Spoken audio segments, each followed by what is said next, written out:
This video is brought to you by Brilliant.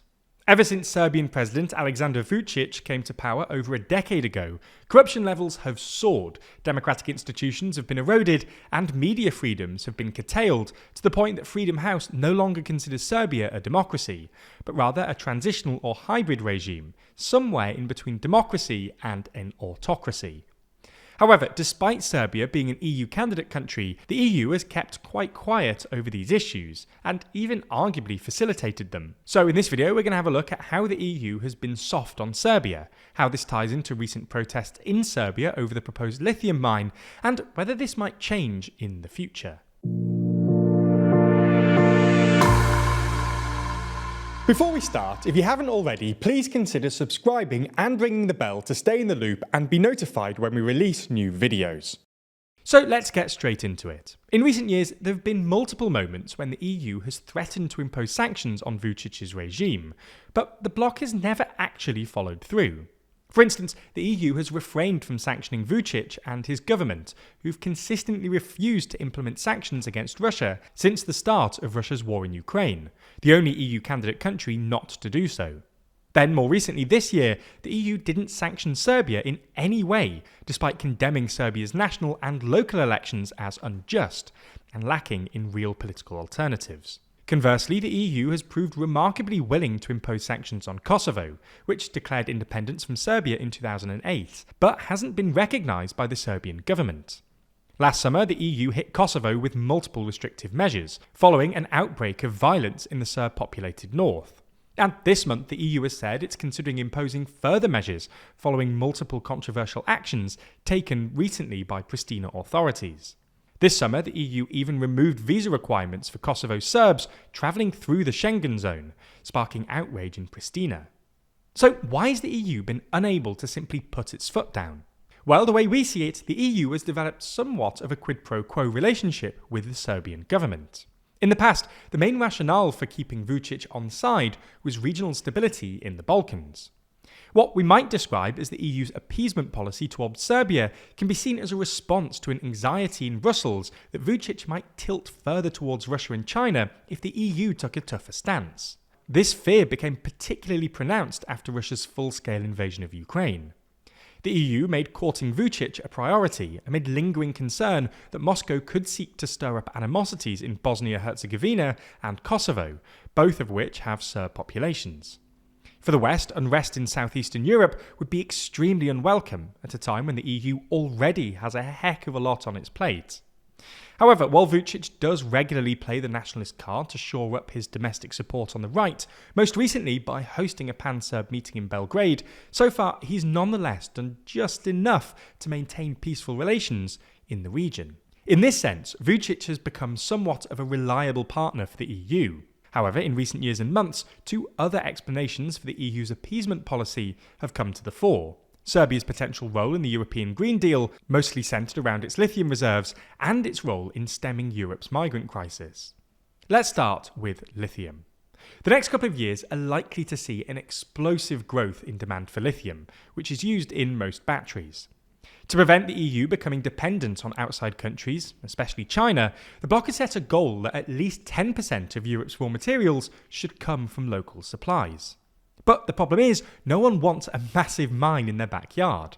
So, whilst member states have defended their mines as important assets, there's been resistance from local populations and authorities, who've put a stop to these projects. This means it's easier for the bloc to outsource its mining to somewhere that's outside of the EU, but still considered local. And Serbia, which has one of Europe's largest lithium deposits, is perhaps the most convenient option from the EU's perspective. This is why, last month, Vučić signed deals with German Chancellor Olaf Scholz and the EU's Energy Commissioner to grant EU member state producers access to raw materials mined in Serbia's Jadar Valley. If implemented, the $2.4 billion project, led by Anglo-American mining company Rio Tinto, could cover 90% of Europe's current lithium needs for electric vehicle batteries. The project was previously suspended in the face of widespread protests 2 years ago. But it's now been given the green light after a court ruled last month that revoking Rio Tinto's permits was unconstitutional. Rio Tinto has promised to adhere to top environmental protection standards, but despite the EU's promised oversight, Serbians are far from convinced. For weeks, large-scale demonstrations have exploded across the country, with protesters claiming mining will poison Serbia and turn it into a lithium mining colony for the EU. The Green opposition leader has said that people are angry that Serbia is being sacrificed to provide lithium for electric vehicles that pretty much nobody in Serbia can afford. Nonetheless, the EU wants to go ahead with it, and whether Vučić ploughs on despite this domestic pressure will be a telling test of his loyalties. The other reason why the EU goes easy on Vučić is that European governments fear a return of the refugee and migrant crisis that swept across southeastern Europe and convulsed the EU itself in 2015 and 2016. The Balkan state has long been a transit country along the Western Balkan route for migrants hoping to enter the EU, and last year Frontex recorded around 100,000 irregular border crossings along the route. In the eyes of Brussels, Serbia cooperation is critical in preventing a repeat of the migration crisis from 8 years ago. The EU's top security officials have long lavished praise on the Serbian authorities for deterring irregular migrants. And this June, Serbia and the EU signed a new deal, expanding its operation in the country by deploying Frontex officers on Serbia borders with non-EU countries, such as North Macedonia and Bosnia. Previously, Frontex operated only on Serbia's EU borders. For the EU, few issues are more urgent than curbing irregular migration, and that means keeping on good terms with Serbia and overlooking the country's poor human rights record on its treatment of migrants, which have also involved pushback tactics, and forcing migrants back into neighbouring countries like Bulgaria. But as long as the flow of migrants is under control, the EU is happy to sweep it under the carpet. Clearly, the EU's tolerant stance towards Vučić is politically pragmatic. Not only is it an effective way of maintaining stability in the Balkans, at least in the short term, but EU-Serbia cooperation also helps the EU when it comes to issues of the green transition and immigration. However, in backing Vučić, the EU has perhaps undermined its own moral authority in choosing stability over democracy, much to the disappointment of both pro-European voices in Serbia and those who think the EU should be consistent in its application of its values. There's a lot of difficult decisions to make here, and making huge decisions is difficult, even for world leaders.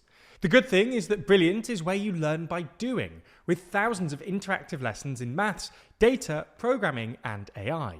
Their interactive classes help build your critical thinking skills through problem solving, not memorizing. So, while you're building real knowledge on specific topics, you'll also be becoming a better thinker.